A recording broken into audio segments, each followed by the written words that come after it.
Prime Minister Narendra Modi, after visiting the Kedarnath Dham, now reviewing the progress of, he's doing a parikrama of the temple even as we speak. As you can see in these images, after the parikrama, he will once again review some of the development activities and then walk to where the Samadhi of Jagadguru Adi Shankaracharya is.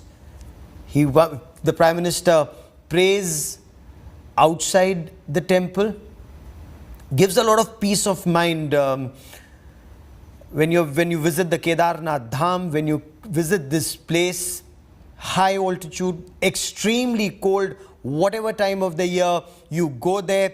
And this is where, in fact, for most devotees, for most pilgrims, there is a very long walk. Earlier, the gradient was very steep as devotees walked. Of course, there were various places where you could rest. But after 2013, when all of that was washed away, the Himalayan Mountaineering Federation, they came out with an alternate track. There, the gradient was gentler, slightly longer the route, but there were also several exit routes. God forbid if the river was in spate once again, broke its banks and a deluge came like 2013, devotees could be taken to the other side. Then various places were earmarked for helipads for emergency evacuation and also for devotees to be able to come in. Now there is a special significance of the Kedarnath Dham. In the good old days, Guru Jyoti Srivastav, if I may bring you into this conversation, पुराने ज़माने में तो ये मान्यता थी कि आपकी जब सांसारिक सुखों से विरक्ति हो गई तब आप केदारनाथ धाम जाते थे, यात्रा करते थे, मोक्ष प्राप्ति की प्रार्थना थी। लेकिन फिर यह कहा जाने लगा कि अगर आपने केदारनाथ में भगवान शिव के दर्शन किए हैं तो उसके बाद आप फिर पशुपतिनाथ जाके उनका दर्शन पूरा करते हैं, नेपाल जाके, काठमांडू जाके, और उसके बाद मनोकामनाएं पूरी होती हैं। ये बहुत सुंदर सवाल आपने किया है गौरव जी। ये बहुत बड़ा पार्ट है हमारे लाइफ का, लेकिन जो हमारी एक पहले धारणा थी कि एक उम्र दराज होने के बाद ही हमें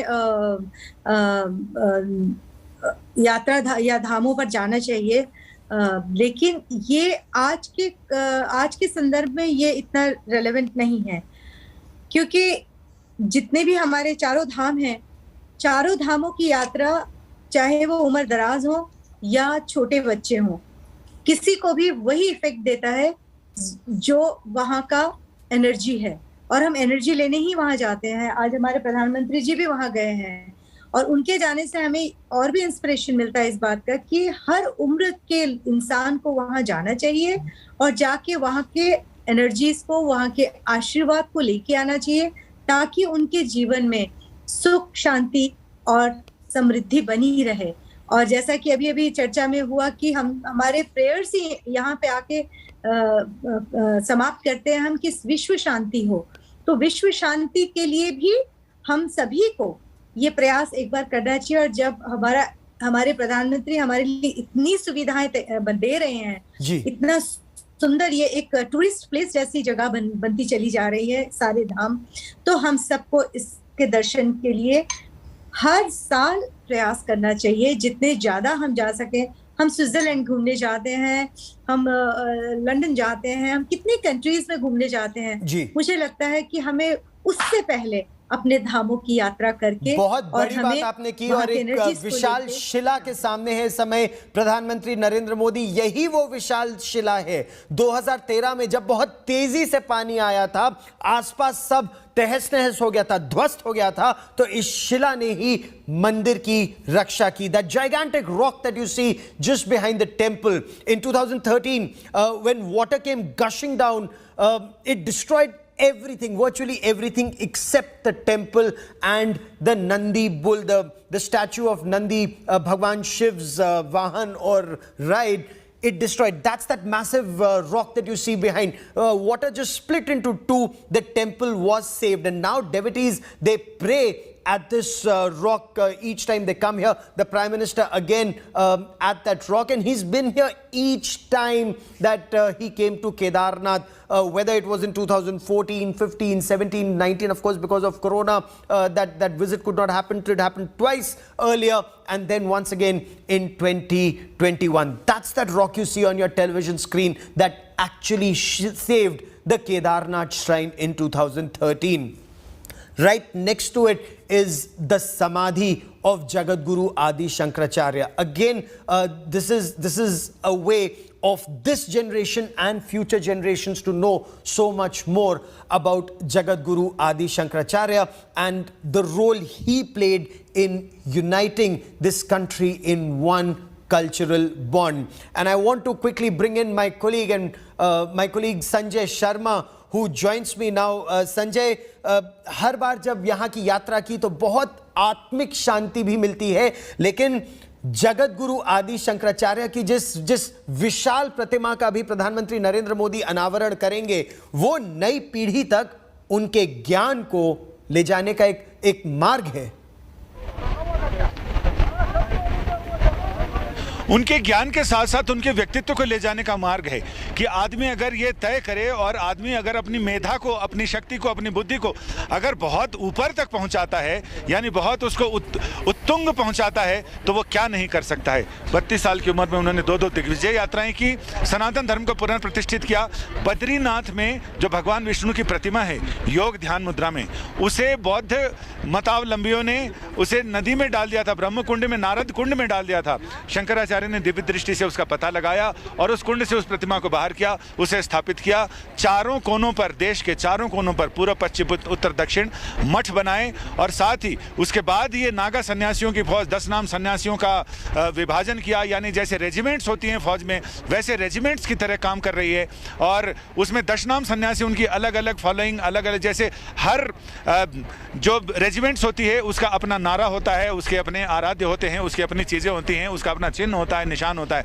वैसी ही सारी व्यवस्था की ताकि लोग जिस समय सनातन धर्म पर अगर कोई संकट आए तो उससे लड़ने के लिए लोग रहें, क्योंकि बौद्ध धर्म और जैन धर्म के समय यह हो गया था कि लोग अहिंसक हो गए थे। अहिंसक का मतलब यह कि उन्हें कोई मतलब ही नहीं था और अपने राष्ट्र की सुरक्षा और इन सारी चीज़ों से उदासीन हो गए थे। अहिंसक क्या, उदासीन हो गए थे लोग। उनको फिर से अपने पथ पर लाने के लिए जगतगुरु शंकराचार्य ने इस तरह के अखाड़ों की, संन्यास परंपरा की और देश के लिए, संस्कृति के लिए, अपने धर्म के लिए लड़ने की उसने कुव्वत पैदा की। उनको ये बताया कि हम कौन थे, क्या हो गए हैं और क्या होंगे अभी। ये बताया कि हम कौन थे और हमें कैसे अपनी सभ्यता को, अपनी संस्कृति को, अपने ज्ञान को अक्षुण्ण रखना है। शंकराचार्य ने अपना एक एक जीवन का एक एक समय, एक एक पल उसमें लगाया और न केवल दिग्विजय यात्राएं की बल्कि पूरे सनातन धर्म को पुनर्प्रतिष्ठित किया। आज जो हम उसका स्वरूप देख रहे हैं वो सिर्फ और सिर्फ due to only one and only Jagat Guru Shankaracharya. और आज उनकी समाधि ऐसी जगह बनाई गई है, समाधि तो वहां बनी हुई है लेकिन उसकी पुनर्प्रतिष्ठा यानी उसे फिर से वहां पर पुनर्निर्माण किया गया है। वहीं पर कहा जाता है कि जगत गुरु शंकराचार्य ने अपने जीवन के आखिरी 5 सूत्र वहीं पर अपने शिष्यों को उपदेश दिया। उसके बाद शंकराचार्य समाधि में लीन हुए। शंकराचार्य फिर किसी को दिखे नहीं। निरीक्षण इस समय प्रधानमंत्री नरेंद्र मोदी कर रहे हैं। The prime minister is reviewing some of these developments, but is this a way, Sanjay, to take this to future generations? मतलब अगर जगत गुरु आदि शंकराचार्य की हम बात करें तो कालड़ी एक छोटा सा गांव, नंबूदरी परिवार, निर्धन परिवार में उनका जन्म हुआ था। केरल में पूर्णा नदी के तट पर जन्मे, नर्मदा नदी के तट पर ज्ञान प्राप्ति, फिर काशी में मंडन मिश्रा के साथ शास्त्रार्थ, और उसके पास किस तरह से उन्होंने ज्ञान परंपरा को, वेदों के आधार पर ज्ञान परंपरा को आगे बढ़ाया। विरक्ति नहीं, अहम ब्रह्मास्मि। बहुत गंभीर बातें सरल तरीके से विश्व को, भारत को बताने का प्रयास किया संजय। जी हाँ, जो हमारी पौराणिक मान्यता थी अद्वैतवाद की, वो अद्वैतवाद उन्होंने बताया। उन्होंने कहा कि ईश्वर में और आप में यथा पिंडे तथा ब्रह्मांडे, जो आपके अंदर है वही शक्ति। आप उसका चीनी का अगर एक बड़ा क्यूब लें उसमें भी उतनी मिठास है, और एक कण लें उसमें भी उतनी मिठास है, उतना ही गुण है। जो इलेक्ट्रॉन प्रोटॉन न्यूट्रॉन की चीज़ें बताई जाती हैं वही उसमें बताई गई। और उन्होंने कहा कि हम उसी परम ब्रह्मांड का एक हिस्सा हैं, जो उस परम पुरुष है उसी का परमात्मा के हिस्सा है, और इसलिए हम अहम ब्रह्मास्मि हैं। और अद्वैतवाद है, उसमें कोई द्वैत नहीं है, कोई ड्यूअल सिस्टम नहीं है, वो सिंगल मोनो सिस्टम है, और हम उसी के हिस्सा हैं। और उन्होंने इसी को संस्थापित करने के लिए काशी में उन्होंने काशी के अन्य विद्वानों से साक्षात्कार किया था। ऐतिहासिक है इस समय ये तस्वीरें। संजय रहिए मेरे साथ, अपने दर्शकों को मैं ये तस्वीरें दिखाना चाहता हूं। ऐतिहासिक तस्वीरें, प्रधानमंत्री नरेंद्र मोदी जगत गुरु आदि शंकराचार्य की प्रतिमा का अनावरण करते हुए, प्रधानमंत्री नरेंद्र मोदी वहां पहुंचे हैं इस समय और बैठे हैं, ध्यान लगाएंगे यहां पर। जगत गुरु आदि शंकराचार्य भगवान शंकर का अवतार माना जाता है। It is said that Maryada Purushottam Shri Ram travelled to Lanka via Rameshwaram and he united north and south. Yogeshwar Shri Krishna traveled from Mathura to Dwarkadhish. He united our country to the west. So north, south and east, west done. But it was Jagat Guru Adi Shankaracharya at a very young age who united north, south, east and west with the formation of, with the creation of 4 dhams. Jagannath Puri in the east, Dwarkadhish in the west, Badrinath in the north and Rameshwaram in the south. लेकिन इसी के साथ साथ संजय बहुत महत्वपूर्ण है कि श्रीनगर में भी शंकराचार्य, भगवान शंकराचार्य का मंदिर है, शंकराचार्य हिल है। कश्मीर शारदा पीठ, ज्ञान पीठ का उन्होंने किस तरह से उसको आगे बढ़ाने का प्रयास किया। जगत गुरु शंकराचार्य ने, शंकराचार्य की जो पहाड़ी है वो पहाड़ी उनके नाम से अभिभूत हुई, पूरे दुनिया में प्रसिद्ध हुई। वहाँ पर भी उन्होंने तपस्या की और वहाँ पर भी उन्होंने कुछ उपदेश किए, कुछ ज्ञान लोगों को बताया। क्योंकि वो जो उत्तर का इलाका है वहाँ बौद्ध धर्म काफ़ी अच्छे, बहुत फैला हुआ था और वहाँ पर बहुत सारी कुरीतियाँ आ गई थी। उन सारी कुरीतियों को, बलि प्रथा, तंत्र, ये सारी चीज़ें ऐसी आ गई थी जिसको दूर करने के लिए और वापस उस नई पीढ़ी को सनातन धर्म से जोड़ने के लिए जगत गुरु शंकराचार्य ने जगह जगह यात्राएं की। और जैसा कि मैंने बताया कि अभी यहाँ पर अपने अंतिम 5 भाष्य, 5 सूत्र यहाँ उन्होंने अपने शिष्यों को उपदेश किया। काशी के विद्वानों के साथ काशी में उन्होंने शास्त्रार्थ, जगह जगह उन्होंने शास्त्रार्थ किए। क्योंकि पहले ये होता था कि भगवान बुद्ध ने भी राजाओं को अपना शिष्य बनाया, और जब राजा शिष्य बने तो प्रजा अपने आप उनके धर्म को मानने लग गई, मत को मानने लग गई। लेकिन धीरे धीरे उसमें विकृतियां आती हैं। चीज़ें अगर अमृत भी रखा हो तो धीरे धीरे उसका रख रखाव ना किया जाए तो उसमें भी धीरे धीरे विकृति आती है। आप दूध को भी रख दें तो कुछ दिन में वो, कुछ समय में वो फटके और छेना बन जाता है। तो इस तरह से चीज़ों को दुरुस्त नहीं किया गया। जगत गुरु शंकराचार्य ने इस चीज़ को महसूस किया और वो शायद इसीलिए इस धरा पर अवतरित हुए थे, क्योंकि 5 साल के बच्चे को इतनी समझ में क्या आती है। लेकिन वो एक चमत्कारिक पुरुष थे और उन्होंने जो किया आज तक उनके लोग उसी चीज़ को मानते हैं। क्योंकि कालाडी में जब वो अपनी उनको योग विद्या से पता चल गया उनकी माँ का अंतिम समय नज़दीक है, वो वहाँ पहुँचे और उन्होंने उनका अंतिम संस्कार करने के लिए जब लोग बुलाए, उन्होंने कहा तुम सन्यासी हो गए हो और हम तुम्हारी माँ का अंतिम संस्कार नहीं करेंगे। तो जगत गुरु शंकराचार्य ने अपनी माँ का अंतिम संस्कार अपने घर के आंगन में किया। आज भी वहाँ कालाडी में और आसपास जो नंबूदरी ब्राह्मण हैं, वो कालाडी के ब्राह्मण नंबूदरी, वो अपने पुरखों का, अपने लोगों का अंतिम संस्कार अपने घर के आंगन में ही करते हैं। तो जो शंकराचार्य ने किया वो आज तक चलता है और उन्होंने जो ज्ञान दिया वो आज तक ज्ञान चल रहा है। बस ज़रूरत है नई पीढ़ी को ये बताने की।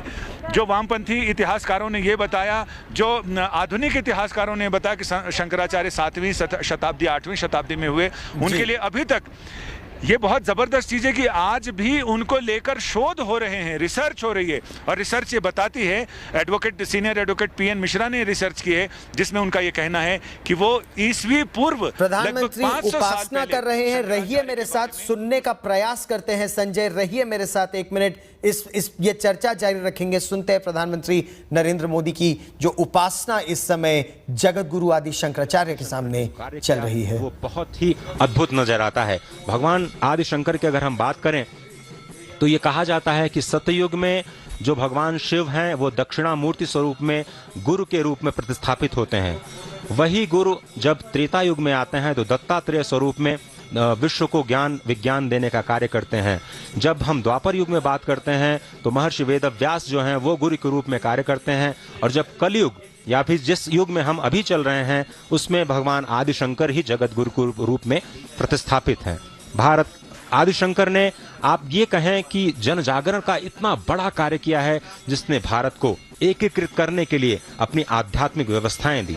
आध्यात्मिक व्यवस्थाओं की अगर हम बात करें तो जो चार जगत गुरु आदि शंकराचार्य 5 वर्ष की आयु में सन्यास, फिर कहां पूर्णा नदी, कहां नर्मदा नदी, और नर्मदा नदी के तट पर ज्ञान, फिर काशी में मंडन मिश्रा के साथ शास्त्रार्थ, और फिर संजय बल के प्रयोग से किसी को पराजित नहीं किया, अपने ज्ञान से पराजित किया। अपने ज्ञान से देश को एक सूत्र में पिरोने का कार्य किया और उत्तर दक्षिण पूर्व पश्चिम पूरे देश को एक सूत्र में जिस तरह से पिरोया वो आज भी चला आ रहा है, वो परंपरा आज चली आ रही है। और संभवतः प्रधानमंत्री नरेंद्र मोदी का यह प्रयास कि भावी पीढ़ियों तक यह ज्ञान जाए, future generations of our country must know about Jagat Guru आदि शंकराचार्य एंड हिज एफर्ट, तो यही प्रयास, यही यज्ञ इस समय चल रहा है। जी हाँ, बिल्कुल। और यही हम बताना भी चाहते हैं कि काशी में उन्होंने काशी के विद्वानों के साथ शास्त्रार्थ किया। और मंडन मिश्र से महिष्मती नगरी थी, सहरसा जिले में है वो, महिषी नाम का नगर है, वहाँ पर उन्होंने शास्त्रार्थ किया। और उन्होंने इसके लिए कि कौन इसकी रेफरी कौन होगा, कौन इसका निर्णय करेगा, उन्होंने अपने किसी शिष्य को, अपने किसी जानकार को नहीं रखा। उन्होंने साफ साफ ये कहा कि मंडन मिश्र की पत्नी विदुषी भारती इसका निर्णय करेगी कि शास्त्रार्थ में कौन पराजित होता है, कौन विजयी। और भारती इतनी बड़ी दिव्य महिला, और उन्होंने बाद में जब उन्हें लगा कि मंडन मिश्र शास्त्रार्थ में पराजित हो गए हैं, उन्होंने घोषणा की कि शंकराचार्य विजयी हुए। और फिर मंडन मिश्र उन्होंने उनका शिष्यत्व ग्रहण किया और साथ ही वो सुरेश्वराचार्य यानी उनके प्रथम शिष्य के नाम से अभिहित हुए। पूरी दुनिया उन्हें जानती है।